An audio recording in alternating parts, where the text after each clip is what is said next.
নমস্কার, welcome to my channel. সোমাস aroma ব্রিন্ডের পক্ষ থেকে আমি সোমা বলছি। সকলকে শুভ জন্মাষ্টমীর অনেক শুভেচ্ছা আর অভিনন্দন জানিয়ে শুরু করছি আমার আজকের রেসিপি, নরম তুলতুলে রসালো তালের মালপোয়া। জন্মাষ্টমী মানেই তালের বড়া আর মালপোয়া, তাই আমি আজকে করে দেখাবো নরম তুলতুলে রসালো তালের মালপোয়া। প্রতিদিনের মতো যদি আমার রেসিপিটা আপনাদের ভালো লেগে থাকে তাহলে লাইক ও শেয়ার করে দেবেন। আর নতুন নতুন রেসিপির আপডেট পেতে অবশ্যই আমার চ্যানেলটা সাবস্ক্রাইব করে নেবেন। তাহলে আসুন দেখে নেওয়া যাক আমার আজকের রেসিপি। সবার প্রথম তালের মালপোয়া বানানোর জন্য আমি তালের পাল্পটা বার করে নেব। কিভাবে খুব সহজেই তালের পাল্প বের করে নিতে হবে সেটা আমি আমার আগে তালের বড়ার ভিডিওতে দেখিয়ে দিয়েছি, সেটাই আজকে আমি আবার দেখিয়ে দিলাম।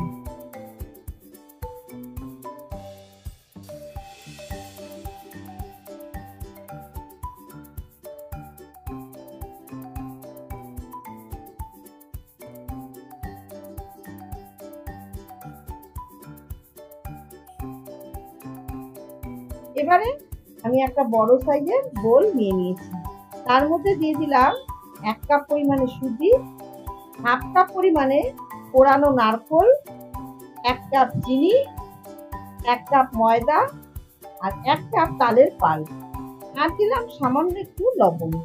যে কোনো পিঠে পায়েসে একটু লবণ দিলে স্বাদটা ঠিকঠাক মতো হয়। তো সমস্ত উপকরণগুলো শুকনো অবস্থায় ভালো করে মিশিয়ে নেব। আর চিনিটা অবশ্যই আপনাদের স্বাদ অনুযায়ী বাড়িয়ে করিয়ে দিতে পারেন।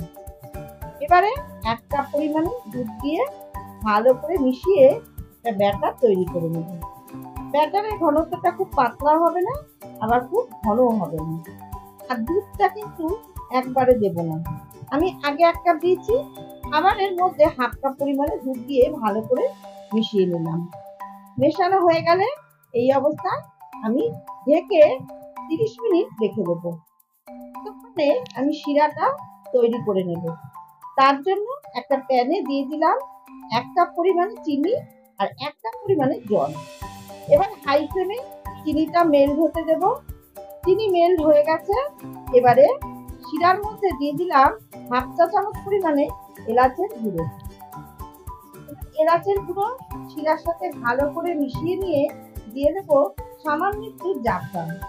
জাফরান দিলে কালারটাও ভালো আসবে আর স্মেলটাও ভালো আসবে। এবার মিডিয়াম ফ্লেমে 5 মিনিট মতো শিরাটা ভালো করে ফুটিয়ে নেব। এই শিরাটা খুব ঘন করবো না, একটা চটচটে ভাব আসতেই আমি গ্যাসের ফ্লেম অফ করে দেব।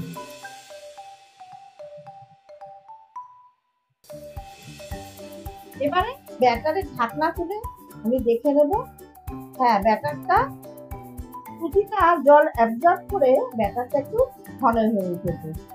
তাই আমি আবার হাফ কাপ পরিমাণে দুধ দিয়ে ব্যাটারটা একটু পাতলা করে নেব। দেখুন এই ঘনত্বটা ঠিকঠাক আছে, খুব ঘনও নেই আবার খুব পাতলাও নেই। এবার পুরো ব্যাটারটা করতে আমার 2 কাপ পরিমাণে দুধ লেগেছে। এবারে কড়াইতে পরিমাণ মতো সাদা তেল আমি আগে থেকেই গরম করে রেখেছিলাম। এবারে গ্যাসের ফ্লেমটা মিডিয়ামে করে আমি এর মধ্যে একটা ডাব্বু হাতা দিয়ে 1 হাতা ব্যাটার দিয়ে দেবো। ডাব্বু হাতা দিয়ে ব্যাটার দিলে সবগুলো মালপোয়া সমান মাপের হবে। একটা ঝাঁঝরি হাতা দিয়ে এইভাবে তেল ছিটিয়ে দিলে মালপোয়াগুলো সুন্দর লুচির মতো ফুলে উঠবে। দেখুন কি সুন্দর ফুলে উঠেছে। এবার 1 পিঠ ভাজা হয়ে গেলে আমি উল্টে আর 1 পিঠ ভাজা হতে দেবো। এবার 2 পিঠ ভাজা হয়ে গেলে ঝাঁঝরি হাতা দিয়ে তুলে শিরার মধ্যে দিয়ে দিলাম। শিরার মধ্যে উল্টে পাল্টে দিয়ে আমি 5 মিনিট শিরার মধ্যে ভিজিয়ে রাখবো। এবার আর একটা একইভাবে ভেজে নিয়ে কড়াই থেকে তুলে শিরার মধ্যে দিয়ে দিলাম। তৈরি হয়ে গেল নরম তুলতুলে রসালো তালের মালপোয়া। এবারে সার্ভ করে দেব। আমি দুরকম ভাবেই বানিয়েছি, একটা রসে চোবানো আর একটা শুধু ভাজা, যে যেটা পছন্দ করেন।